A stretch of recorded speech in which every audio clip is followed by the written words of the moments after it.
Hey, what's up guys, STS here. Welcome to another simple review.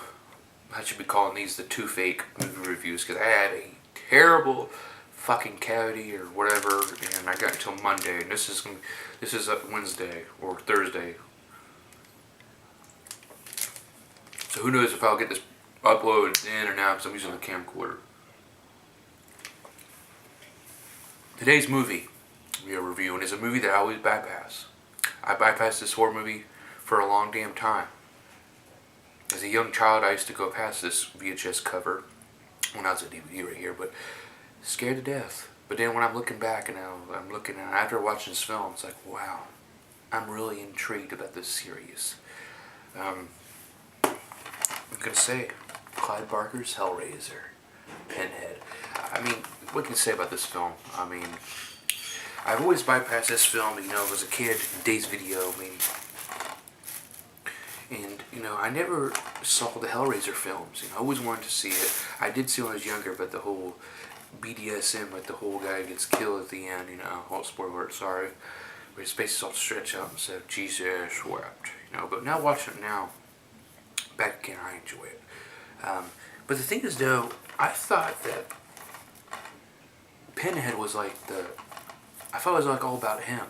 Basically, it's not. I mean, it is with him. I mean, he's in that. If they have that box or whatever, which I'm gonna see what that box is about. Because, where is it at? It's a puzzle box, and I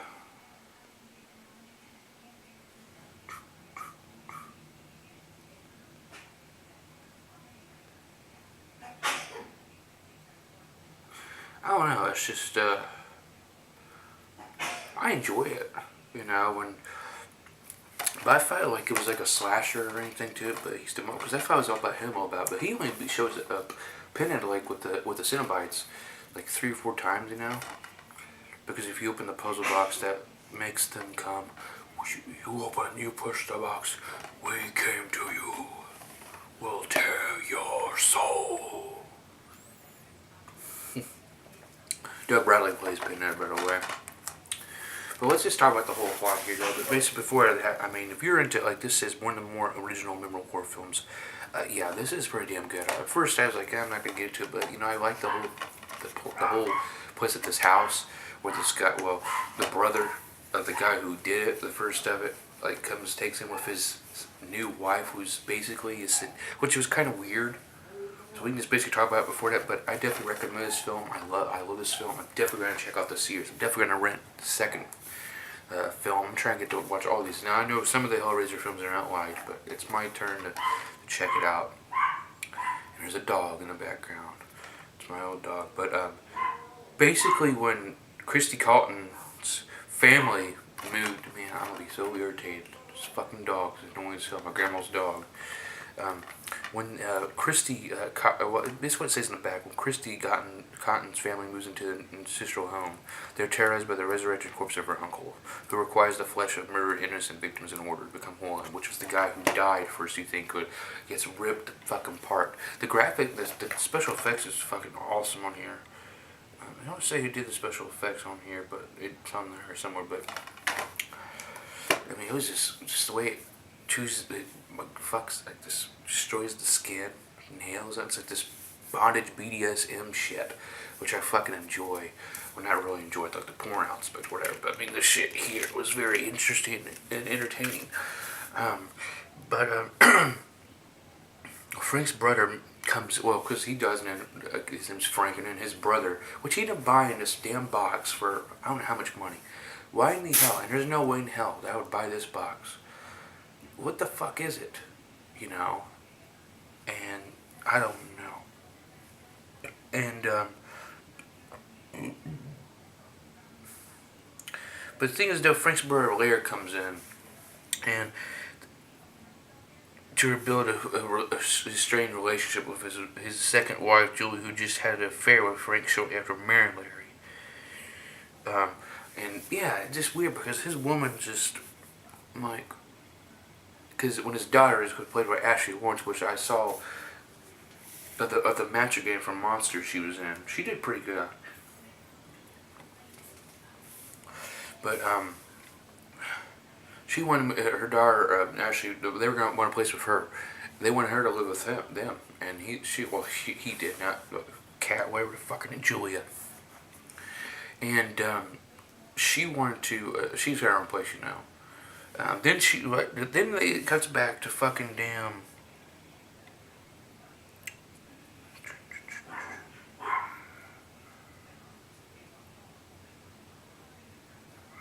It's just then it cuts back, which I kind of got lost to.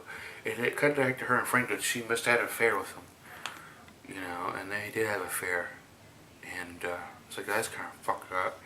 You get married and then you fuck your brother. I don't fucking know, but. And she's obsessed with him because when she finds his. Because. Yeah, the thing is when Frank.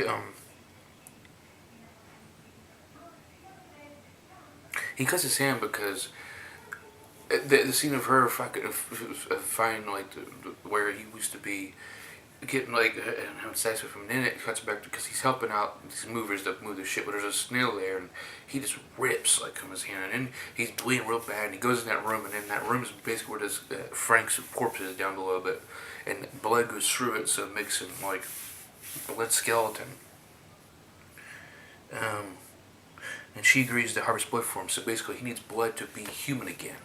So she ends up getting a.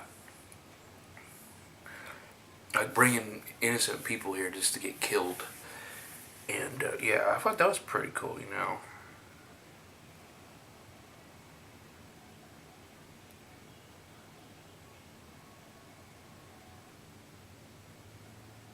Yeah. It says Frank explains to Joy that he had exhausted all sensory experiences inside of the puzzle box, with the premise that it would open a portal to a realm of new carnal pleasures when saw the Cenobites came to subject him to the extremes of sadomasochism.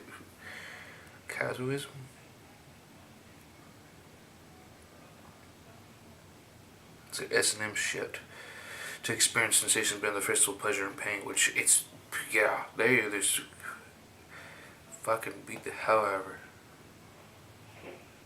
And then Kirsty finds out, because when this shit happens, like the second guy, she finds out, like, how the hell she knew that, the attic must have had a fucking window open so you can hear screaming and shit. But, you know, and then she takes the box and runs away with it, so I thought that was pretty cool.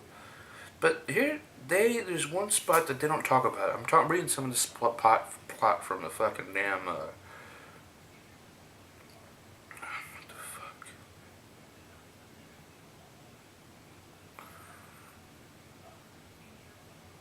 yeah. But the things that, yeah, just basically, before that, there's this, one of the most funniest fucking scenes that was in this film. There's this creepy guy who keeps on following her. And there's a scene at the pet store. She works at this pet store. And he, she's talking to somebody, and then there's this guy who he's been like this creep motherfucker, who's looking back and he's chilling. Well, he's over here by this cricket, like where the crickets are at. I said, what are you doing?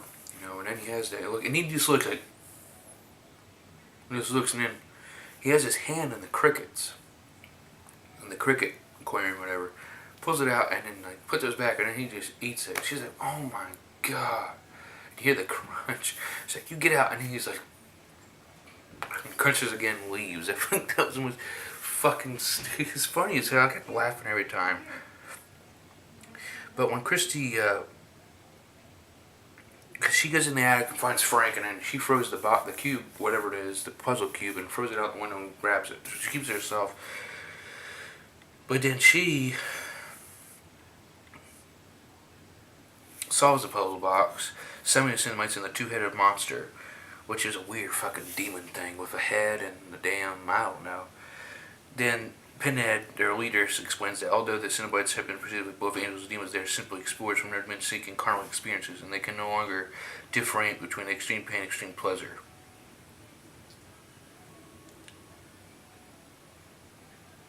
And they want her to come, and she was all, take me. And she's like, one of yours is left to you, has escaped you, Frank. and he said that no one was. I like Doug Bradley's voice.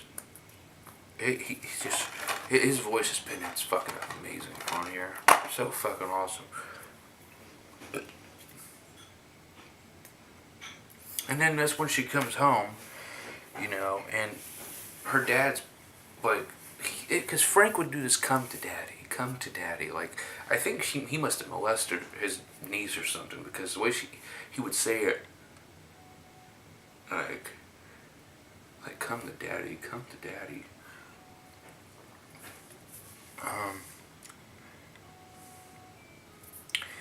But Frank was dead. Frank died. Because the first time that it was she was trying to lead him up there, but it didn't happen. But this time we didn't even get to see it. But Frank is Larry, you know, and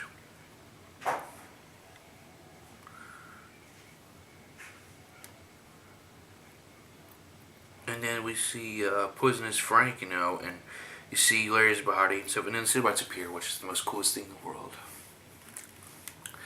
And